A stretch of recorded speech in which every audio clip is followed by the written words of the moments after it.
Hello, dear pupils. Are you ready for another challenge with file 2? Certainly yes. And so we are. So today, in today's episode, we will start file 2, technology. What shall we review, Mr. Zian? In today's episode, we will first interpret a text, then review how to express present and past abilities. We will also review word formation and negative prefixes. Well, Mr. Zian, why have you brought a robot with you? Because today's text is about a robot. Well, actually, your robot is just a toy. It can just like move. It cannot do anything else. I know that. I know that it is just a toy. I know that my robot cannot fly like Superman, and it cannot even climb high buildings like Spider-Man or Batman. But you have to tell me, what is special about your robot? What can he do? What are his abilities? Well, sir, you're right. I do have a robot, but my robot is special, and this is what we will learn about it in the next text, okay? Who is Nestor? Well, this is Nestor, the first domestic robot that can do all the chores for you. Quiet, efficient, and easy to program, Nestor can make the beds, do the washing up, and even cook for you. He can answer the phone and water the flowers when you are away. Well, at night, Nestor can lock up the house and be your burglar alarm so that you can relax and sleep in peace. And he can also wake you up the next day. Well, after reading this text, we are going to complete a diagram. Well, Ms. Yanni, what's the diagram about? Well, here the diagram we have in the middle. We have the chores that what can Nestor do in the middle, and then we have from 1 to 8 the different chores that Nestor can do. Of course, you've got to read the text to find out about them and list them from 1 till 8. All right? Okay, so do you think that it's easy? Well, I guess it is. So let's see the answers with Mr. Zian. For the chores that Nestor can do are the following. Number 1, he can make the beds, can do the washing up, can cook, can answer the phone, can water the flowers, can wake you up, can even lock the house, be your burglar alarm. Okay? I think these are all the chores that Nestor can do. Well, now let's move to the next activity and see how good you are at matching expressions with their meanings, all right? So in activity number 2, you need to match the expressions. We've got 3 expressions and 3 explanations or definitions. So you need to match the 3 words with the sentence which is the closest meaning to them, all right? So follow with me the 3 sentences. We've got 1, domestic robot, 2, all the chores, 3, a burglar alarm. The definitions are A, a system to detect burglars. B, can do the homework. C, the jobs in and out or around a house. All right? Okay? So, well, I guess that here the meaning of the 3 expressions are very clear. Let's move right away to the answers. So the answers are going to be for number 1, domestic robot. What do I mean by domestic robot? It means it can do the housework. B, all the chores. Here we mean, what do we mean by chores? The jobs in and around a house. And of course, for a burglar alarm, the answer is going to be the last one, a system to detect intruders. It is really unbelievable what Nestor the robot can do. I really dream to have a robot like him. But do such robots exist? Okay, remember the word unbelievable and follow with me the advertisement about Nestor the robot. Well, this is a TV advertisement about Nestor, and look what the ad tells about Nestor. So we've got one. You will never have an untidy house with Nestor around. Second one, it will be impossible for burglars to get into your house. And the last one, be sure you will never dislike Nestor. It is unbelievable what Nestor can do. Wow, lots of things. Yeah, so what you use the word unbelievable, and in the advertisement we have this kind of words. We've got untidy, impossible, dislike plus unbelievable. What is special about those three words, Mr. Zian? Please tell us. They all have a prefix. They all begin with a prefix. So you want me to tell you what a prefix is? Exactly. Exactly, Mr. Zian. What is a prefix? Remind us what a prefix is. Well, a prefix is a list of letters that are put at the beginning of words to get, a new words. And in today's episode, we are going to deal with 6 prefixes only, which are ir, in, this, il, and finally n. When we add a prefix to a word, we get a new word or a word with an opposite, generally with an opposite meaning. So in the next activity, this is exactly what we are going to practice, all right? So here in this activity, you need to add the appropriate prefix to the list of words you have here in the table. So the prefixes are, as Mr. Zian said, il, and, this, in, er, and im. And the words are first, legal, capable, responsible, employed, possible, and obey. Remember, a prefix is added to a word to get its opposite meaning in this case. This is what we see today. All right? So I think that you got it and you did practice it a lot in the class with your teachers. So let's right away directly move to the answers. So when we add the prefix to the word legal, we get the opposite, which is illegal. We add il. Capable, we have incapable. Responsible, irresponsible. Employed, unemployed, which means without a job. Possible, impossible, and obey, we get disobey. All right? So be careful when you add the prefixes to the words. All right? So, Mr. Zian, what can we notice about the spelling of the words when we add a prefix? You have to know that most of the time, but not always, when words, for example, start or begin with M or P, the prefix is always M. For example, possible, impossible, moral, immoral. And when words begin with, L, the prefix is generally always L. For example, logical, illogical, legible, illegible.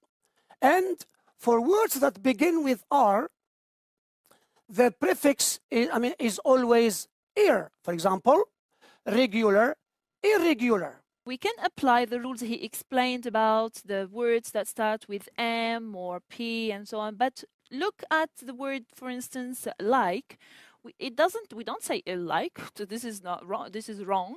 We say dislike, okay? So be careful and make sure to remember which kind, which prefix you put with the word, because there isn't just one rule. We have lots of exceptions. All right? So now, since we're done with the prefixes, we are going to move to the next part, which is always about abilities, and that's the main topic in file 2.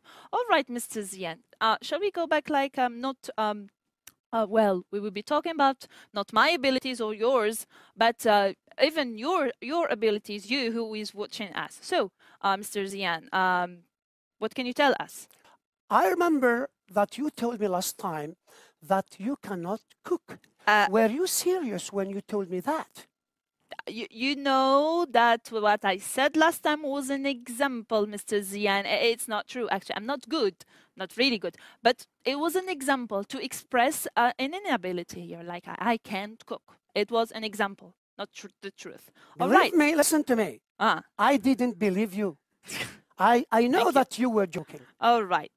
We use can or able to express presentability, and could or was or were able to express past ability. Okay, to give you more information and to use it correctly and properly, have a look with us at the following slide. Can and be able to express present and future abilities. Examples: I can play the piano. I am able to play the piano. I will probably be able to speak English by the end of this course. Could and was or were able to express general past ability. For example, I could swim when I was 5. I read it, but I wasn't able to understand it. Well, I think that the slides are very clear and right to the point. You just need to be careful when you use be able to when you talk about present or past or future abilities, because you must change the verb be at the beginning of the expression, okay? So in the present we have, this is exactly what you are going to do. I'm not going to help to give the rule here. This is what you are going to do in the next activity, all right? So here you have to replace can and could with be able to, and mind the change of the tense with be, all right? So the first sentence, 1, I can understand English very well. 2, when my father was young, he could ride a horse. 3, I can help you tomorrow. 4, we can't have access to the street because it's blocked from 12 p.m. All right, I told you, be careful to the change of the modal verb be and to the form of the verb if it is negative or affirmative. All right, let's move right away to check the answers, because it's a very simple activity. With the first one, remove can and put instead of it I am able to understand English very well. Be is here in the present simple. 2, when my grandfather was young in the past, that means that 30 or 40 years ago, he was able to ride a horse. And 3, it's going to be in the future, I will be able to help you tomorrow. All right? I will be able to help you tomorrow. Will plus be in the infinitive, in the future form. And the last one, which is in the negative form, here we have, we won't be able to have access to the street because it's blocked. It is blocked from 12 p.m. All right? Be changed. Present, past, future, negative, affirmative form, but we all use it in general, I told you, as we said before, for abilities or inabilities, present, past, and future. Okay? So now it's your turn, Mr. Zian. Well, I think now it is our pupils' turn to tell us. Okay. I mean, it is your turn now to tell us about your past and future abilities and inabilities by answering the following question. So pay attention. Write about your past, present, and even future abilities and inabilities. And mind the use of can, could, was able, were able, okay? So you have to be careful, okay? So let's see together the following slide. Can, be able to, present and future abilities. Can't, not be able to, present and future inabilities. Could, was or were able to, past abilities. Couldn't, wasn't or weren't able to express or to talk about your past inabilities. Yes. Okay? Yes. Well, in this activity, all you need to do is like to look at the pictures and write sentences. So the first one, So it is about the past. So I leave it to Mr. Zian. So the first one. Okay, so as you can see, you see a child on a bike. So here, I'm going to ask you a question, okay, direct question, and you have to answer me, okay? So what could you or what couldn't you do when you were 8 years old, okay? So let's have a look at the 3 pictures. So ride a bike, climb a tree, or even whistle, okay? To whistle, okay? So how are you going now to talk, or how are you going to express your past abilities using the pictures mentioned here? Well, you're just going to write simple sentences where you just use could, couldn't, depending if you were able to or not able to, all right? This is about past abilities. Now let's move to the next slide with some of the present abilities, present things that you can do right now, like most of us can do. So here is the question. What can you or can't you do now at the present moment, right? So we have a picture of a boy painting, somebody else cooking, or maybe using the computer. And I'm sure that most of you can use all what is computer, tablet, smartphone, and so on. All right? And in the last slide, okay, it is going about to be about your future abilities. So remember, I can use can as I can use will be able to or won't be able to if it is an inability. So maybe in close future, in few years, you will be able to drive a car.